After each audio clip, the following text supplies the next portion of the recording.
हाय friends, मैं हूं Manav. Welcome to movie show. भी करते हैं आपस में पॉजिटिव सा नमस्कार, सत श्री अकाल, सलाम। कोशिश करेंगे कि आज हम बात करें ज़्यादा से ज़्यादा मूवी की। हालांकि मैं थोड़ा सा इमोशनल हो गया ये डिस्क्राइब करते करते कि केसरी चैप्टर 2 का जो रियल पर्पस था वो अचीव हो जाता है, चाहे उसका आप ड्रामेटाइज वर्जन ही क्यों ना देख रहे हो। और जब कभी हम ये बोलते हैं कि आरआरआर के अंदर चाहे मिस अलूरी, सीतारमन राजू, या फिर जो भीम साहब का जो कैरेक्टर था, कोमाराम भीम का, ये एक फिक्शनल रूप दे देता है और आपको एक ब्रिटिशर्स के अत्याचारों के अगेंस्ट लड़ने की एक शक्ति दे देता है। हम फिक्शनल कैरेक्टर को बहुत ही मन से लगाते हैं और 1300 करोड़ कर देते हैं। तो फिर केसरी चैप्टर 2 के अंदर भी एक ड्रामेटाइज वर्जन अगर आपको मिलता है, जो आपको सिर्फ मेन मुद्दे से नहीं भटकाता है बट ड्रामा करके दिखाता है कि मेन मुद्दा ये था कि कहीं ना कहीं फॉल प्ले था और जो ये मैसेकर था ये गलत था और आज तक ब्रिटिशर्स ने माफी नहीं मांगी है। अगर उसका एक ड्रामेटाइज वर्जन आपके सामने आ जाता है तो इतना रोना क्यों है, क्यों नहीं इस मूवी को सपोर्ट मिलता? ये मेरा दुख का कारण है। ये मैंने एक्सप्रेस भी किया है अपने एक और वीडियो के अंदर, अगर मौका लगे जरूर देखना। बट फिलहाल के लिए चलते हैं सारी कलेक्शंस के ऊपर। सिकंदर का जो है वो डे 23 है। इसने सिर्फ 5 लाख का बिजनेस किया है, तो अब बहुत ही कम उम्मीद है इससे। 130.05 करोड़ इसका नेट इंडिया कलेक्शन है। तो ज़्यादा इससे उम्मीद नहीं रख सकते हैं अब। ये अपने एंड फेज के अंदर है। 213 करोड़ रुपीस के आसपास इसका वर्ल्ड वाइड कलेक्शन है। गुड बैड अगली की अगर बात करें, इसका 12th डे है और ये मंडे है, ड्रॉप आता ही आता है, तो 2.5 करोड़ करेगी। कल इसने 6.95 के आसपास इसने क्लोज किया था। तो 138 करोड़ जो इसका कल का था, 2.5 अभी ऐड कर लो तो 140.5 इसका नेट इंडिया टोटल हो जाता है और 224 करोड़ रुपीज इसका वर्ल्ड वाइड टोटल है। अब गुड बैड अगली का मैंने अभी तक बिजनेस एनालिसिस नहीं किया और बहुत से लोग कंफ्यूज हैं कि 200 करोड़ पार कर लिया, अभी भी हम ये कह रहे हैं कि पास फेल वाला चक्कर अभी भी चल रहा है। देखो, टाइगर 3 के बारे में भी यही सब था कि पास फेल किस पॉइंट पे जाके होगी। तो 200 कोई क्राइटेरिया नहीं होता कि पास फेल हो जाती है। अगर आपको इसका प्रॉपर बिजनेस एनालिसिस चाहिए, क्योंकि बिजनेस एनालिसिस होता है कि अगर प्रोड्यूसर ने पैसे कमा लिए तो फिर तो उसके दिमाग में तो हिट हो गई, लेकिन ये एक्चुअल हिट नहीं होती है। एक्चुअल हिट तब होती है जब आप डिस्ट्रीब्यूटर को पैसा कमा के देते हैं। तो वो हुआ है कि नहीं हुआ है, अगर उसका ब्यौरा चाहिए तो आप मेरे को कमेंट बॉक्स में लिखो। मैं आपको कल तक एक गुड बैड अगली का प्रॉपर तरीके का बिजनेस एनालिसिस देता हूँ। अकाल का 10 लाख रुपए आज आया है। 12th डे है इसका भी। 6.5 से 6.6 करोड़ हो जाता है।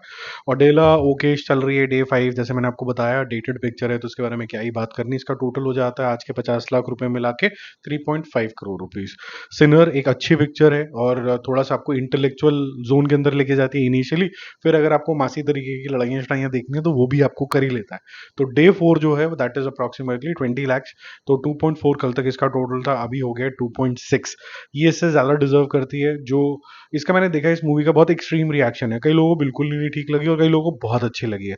तो डिपेंडिंग ऑन, अगर आपको हॉलीवुड टाइप की पिक्चरें पसंद है तो मेरे ख्याल से आपको अच्छी लगनी चाहिए।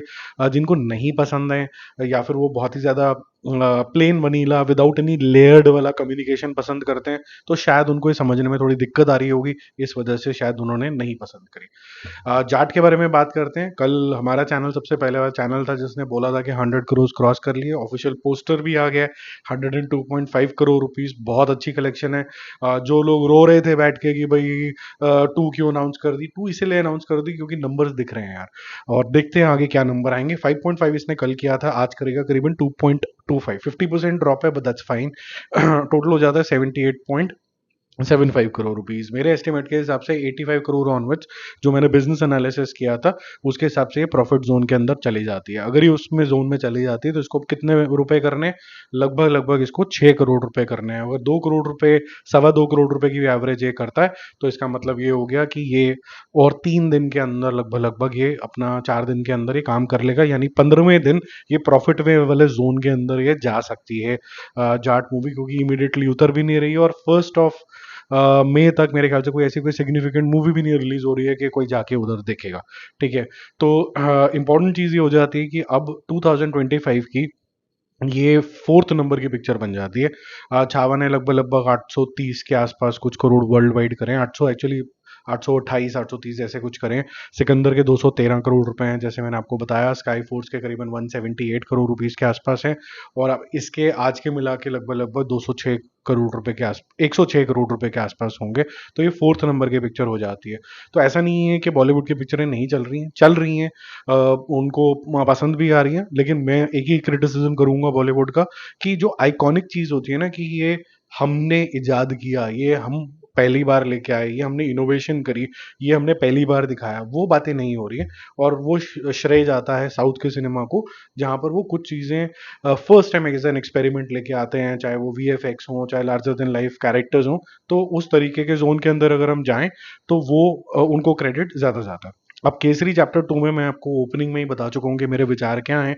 और मैं ये आपको क्लियरली बोलूंगा कि जब हम फिक्शनल कैरेक्टर्स जो एक्चुअली फिक्शनली रियल कैरेक्टर्स को हम फिक्शनल तरीके से देख के कुछ मूवी में एक्सेप्ट कर लेते हैं, तो फिर केसरी चैप्टर 2 में ऐसा कौन सा कीड़ा काट जाता है। मेरे को लगता है कि ये जबरदस्ती की खुंद के खा के बैठे रहते हैं। तो ये होता है जो सेंसिटिविटी यहाँ पर दिखाई गई है जलियांवाला बाग की, जिस तरीके से यहाँ पर परफॉर्मेंस है, जिस तरीके से ऑनेस्टली ये भी दिखाया गया है कि सी शंकर नारायण पहले ब्रिटिश अलाइंड थे, फिर उसके बाद जो अत्याचार हुए तो उनके अंदर का जो इंडियन था वो जाग गया और फिर वो कंप्लीटली अगेंस्ट हो गए। बुक तक लिखी और उसके पूरे रिकॉर्ड्स हैं, आप बुक भी पढ़ सकते हैं जाके, ये सब कुछ हो सकता है। अब अगर आपको आज के टाइम के हिसाब से कुछ रेलेवेंट चीज दिखानी है तो अगर आपको ये दिखाया जाता है कि जलियांवाला बाग हुआ, ये अगेंस्ट हो गए, किसी ने लंदन में जाके केस लड़ लिया और उससे एक वेव और आ गई, एंटी ब्रिटिश सेंटिमेंट्स और हो गए, तो इसके अंदर कोई फिल्मी रूपांतर नहीं है।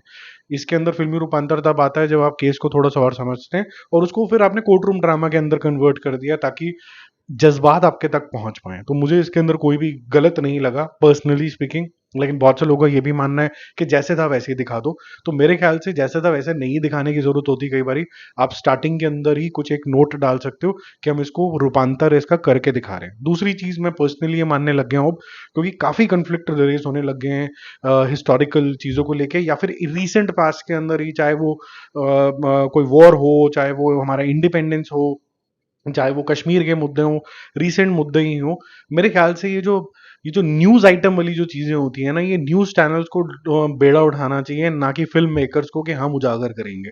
मेरा ये पर्सनली मानना है कि जर्नलिस्ट और गवर्नमेंट जो होती है वो अगर वो चाहे तो वो ज्यादा इक्विप्ड होती है ढंग की रिपोर्टिंग और ढंग के सारी चीजें हमारे सामने लाने के, ना कि कोई एक फिल्म मेकर जिसको पूरा एक्सेस भी पूरा ढंग से नहीं होगा। तो मैं ये मानता हूँ कि इस तरीके की picture because of the current sensitivity फिलहाल बननी ही नहीं चाहिए। आपका क्या मानना है, बननी चाहिए कि नहीं बननी चाहिए, या फिर डिक्लेरेशन के साथ बननी चाहिए, ये जरूर बताना मुझे कमेंट बॉक्स में। Bye bye.